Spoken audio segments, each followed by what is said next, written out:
Bonjour et bienvenue sur le podcast de Kimamori qui vous propose de découvrir ou redécouvrir les œuvres littéraires d'hier et d'aujourd'hui, leurs auteurs et leurs traducteurs, par le texte et dans l'oralité.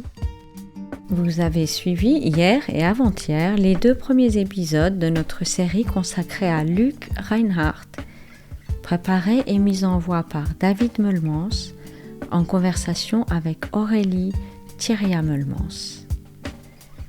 Encore une fois, vous aurez aujourd'hui une lecture bilingue en français puis en anglais du roman présenté. Plongeons aujourd'hui dans la bureaucratie et la religion dans Jésus-Christ président. David Meulmans est le président des éditions Aux Forges de Vulcain. Normalien, docteur en philosophie, il est spécialiste des questions de créativité. Aurélie Thiriat-Meulmans est maître de conférences à l'Université de Picardie Jules Verne, traductrice, docteur en littérature anglaise et auteur de nombreux articles sur la poésie romantique anglaise. Bonjour, je suis David Meulmans, éditeur aux éditions Forges de Vulcain, et je suis aujourd'hui avec Aurélie Thiriat-Meulmans, universitaire, spécialiste de littérature de langue anglaise. Aurélie, tu es enseignante dans quelle université ? Je suis maîtresse de conférences à l'Université de Picardie Jules Verne. Bonjour à toutes et tous. Bonjour. Et aujourd'hui, si tu me rejoins, c'est pour que nous parlions ensemble de Luc Reinhardt, auquel nous avons déjà consacré 2 épisodes de cette exploration de son œuvre. Alors, on ne consacrera que 3 épisodes à Luc Reinhardt, sachant que c'est une œuvre qui comporte plus d'une dizaine de livres. Mais on a choisi 3 œuvres qui étaient particulièrement représentatives de 3 aspects différents de son œuvre. Donc on a parlé de L'Homme D pour parler de la satire, on a parlé de Vent blanc, noir cavalier pour parler du caractère philosophant de son œuvre, une œuvre marquée par le bouddhisme Rinzai. Et on va finir par ce qui est pour moi une de ses œuvres testamentaires, Jésus-Christ président. Alors d'ailleurs, Jésus-Christ président, c'est le titre français que j'ai moi-même choisi en accord avec Reinhardt lors de la traduction. Est-ce que tu peux nous dire, Aurélie, quel est le titre en anglais ? Le titre anglais est « Jesus invades George ». Voilà. Et alors, c'est qui Jésus d'après toi ? Tu veux dire c'est qui George ? Oui, non. Jésus, je pense qu'on a tous un peu une idée. Alors George, et ici, c'est George Bush Jr. Oui. Donc, George Bush président Jr. américain. Président des États-Unis au début du XXe siècle, 21e siècle, oui, ce sera mieux. Voilà. Et donc de 2000, suite à une élection contestée, jusqu'en 2008. Pour moi, ce roman, c'est une œuvre testamentaire parce que Reinhardt l'écrit vers la fin de la présidence Bush. Reinhardt étant né en 1932, il a déjà plus de 70 ans au moment où il entreprend cette écriture. Et ça sera un des 2 derniers romans qu'il écrira, l'autre étant Invasion, qu'il écrira presque 10 ans plus tard en fait. Invasion qui est aussi traduit par Francis Guévremont et aussi publié aux éditions Aux Forges de Vulcain. Mais Jésus-Christ président m'a beaucoup frappé parce que certes c'est une satire, comme L'Homme D d'une certaine façon, mais c'est une satire beaucoup plus précise parce que L'Homme D s'en prend aux conventions sociales en général et d'une certaine façon c'est un roman qui a une dimension psychologique de réflexion sur soi. À l'inverse, Jésus-Christ président a une cible très précise qui est l'administration américaine, l'administration de George Bush, et une deuxième cible qui est le rôle de la religion dans la société américaine. C'est un grand roman qui pourfend les hypocrisies. Reinhardt était athée. On oublie en fait que au cours du XXIe siècle, l'athéisme est devenu la première affiliation religieuse aux États-Unis, c'est-à-dire qu'on associe beaucoup l'Amérique avec les courants religieux et notamment les évangélistes, qui est le courant religieux auquel appartient George Bush Jr. Mais en fait, les athées sont très nombreux. Et en fait, beaucoup de grandes figures de l'histoire américaine étaient athées. Reinhardt était athée. Et ce qu'il imagine dans ce roman, c'est un dialogue entre Jésus et Dieu, qui sont un peu choqués que les êtres humains professent un amour de Dieu, professent leur amour pour Dieu, pour la justice, pour la charité, pour la paix, pour l'amour universel, mais font des actes qui sont particulièrement opposés à ces valeurs professées. Souvenez-vous, la présidence de George Bush Jr., c'est la présidence de l'entrée en guerre en Irak, dont les motifs sont encore aujourd'hui très contestés. En fait, non, est-ce qu'ils sont encore contestés aujourd'hui ? C'est-à-dire, c'était une aventure militaire sans véritable raison, autre que peut-être asseoir la puissance militaire et financière des États-Unis. C'était une grande guerre impérialiste, en fait. Et dans ce récit, donc, Jésus, choqué par cette situation, décide de prendre le contrôle de George W. Bush et de faire vivre ses valeurs sur Terre. Et il va mettre le parti républicain, qui est donc le parti de George Bush, dans une situation délicate, où ils vont se retrouver avec un président qui veut détruire le complexe militaro-industriel, qui veut véritablement la paix dans le monde, qui veut véritablement la redistribution des richesses, toutes ces valeurs prônées par le christianisme, mais dont les théocraties, généralement, n'ont pas grand-chose à faire. Est-ce que tu pourrais, Aurélie, nous lire l'ouverture de ce texte en français, dans la traduction de Francis Guévremont ? Je précise que c'est un dialogue, donc c'est toujours très difficile de le lire en étant toute seule, mais tu vas superbement t'en sortir. Bien, j'espère. Merci David. Alors oui, je vais donc lire ce qui précède le premier chapitre qui s'appelle « Prologue au paradis ». C'est donc un dialogue entre Jésus et Dieu. Jésus. Ils ne veulent juste pas piger. Dieu.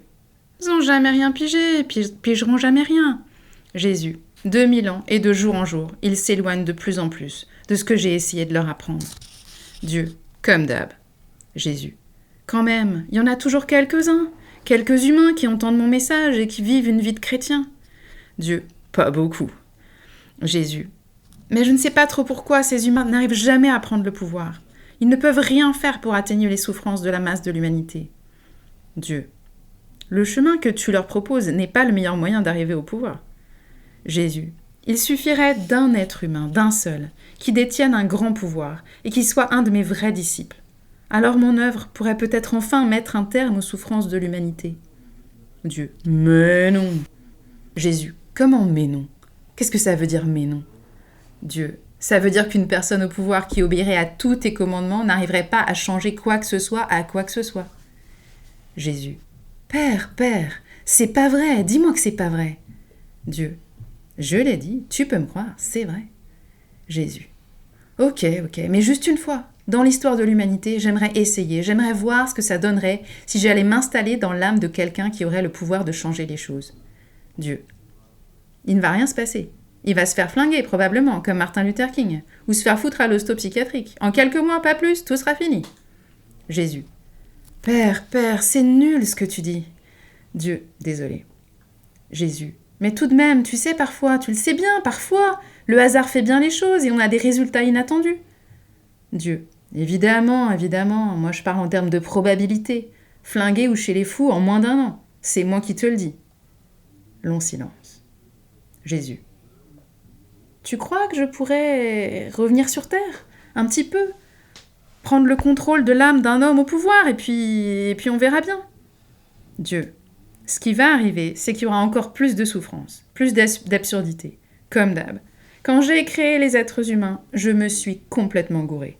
T'as essayé de réparer ma gaffe, mais sauf erreur de ma part, et je me trompe très très rarement, les choses n'ont fait qu'empirer. Jésus. Une âme, rien qu'une. Dieu. Une âme. Jésus.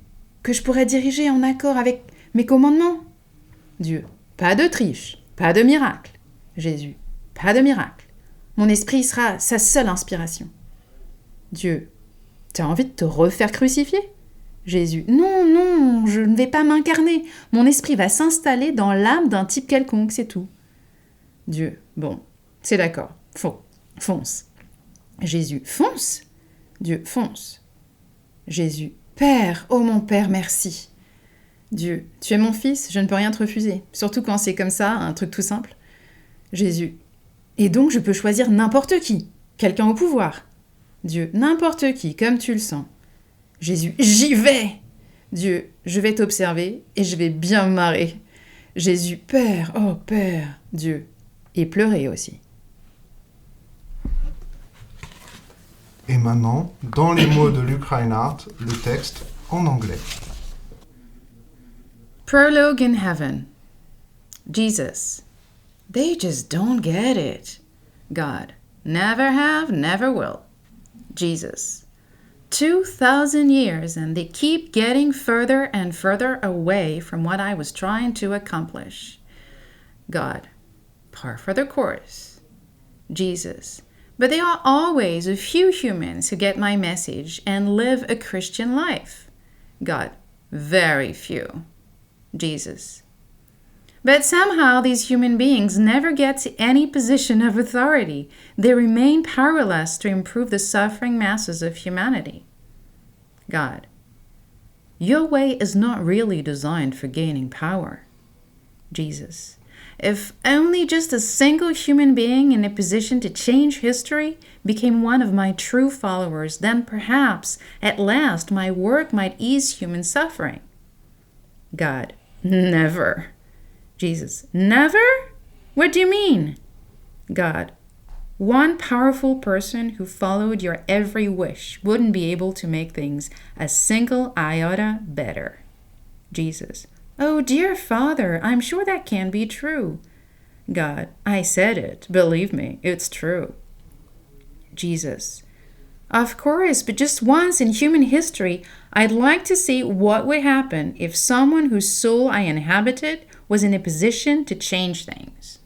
God, nothing would happen. They'd probably shoot him like Martin Luther King, or commit him to one of their psychiatric units.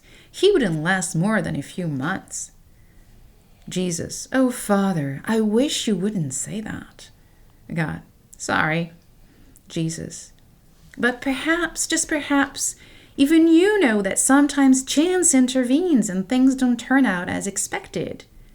God, of course. I'm only talking about probabilities. Dead or committed within a year. Count on it. Long silence. Jesus, but could perhaps I return to earth and inhabit a soul in power and see what happens? God, what would happen would be more suffering, more comedy, more of the same. When I make human beings, I messed up. You try to fix things, and as far as I can see, and I can see pretty far, things are only getting worse. Jesus, just one soul. God, one soul. Jesus, for me to steer in my way. God, no cheating, no miracles. Jesus, no miracles, just my spirit moving him as I will. God, you looking to get crucified again? Jesus, no, I will not assume bodily form. It will only be my spirit in some human form and soul. God, go for it. Jesus, go for it? God, go for it. Oh, Father, thank you. God, you're my son. I can't refuse you such a simple request. Jesus, I can choose anyone on earth who's in a position of power. God, all yours, anyone you like. Jesus, I'll do it. God, and I'll watch and laugh. Jesus, oh Father. God, and cry. C'était donc Jésus-Christ président, lu d'abord en français dans la traduction de Francis Guèvremont par Aurélie Thierry-Amelmans et ensuite lu en anglais.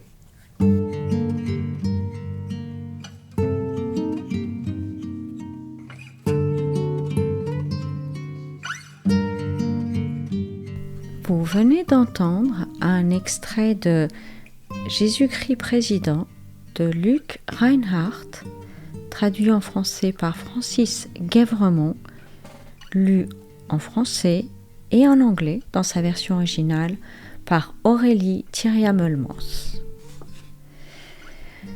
C'était le dernier épisode de notre série consacrée à l'écrivain américain Luc Reinhardt. Ses œuvres sont disponibles chez les éditions Aux Forges de Vulcain. Dans 15 jours, vous pourrez découvrir une nouvelle série du podcast de Kimamori, construite autour d'un écrivain, d'un traducteur ou d'une thématique. Vous pourrez vous abonner à ce podcast sur toutes les applications du marché prévues à cet effet. Chères auditrices, chers auditeurs, n'hésitez pas à consulter notre site internet kimamori.fr, nous suivre sur les réseaux sociaux et nous serions très heureux de vous voir rejoindre notre communauté de lecteurs en adhérant à notre association.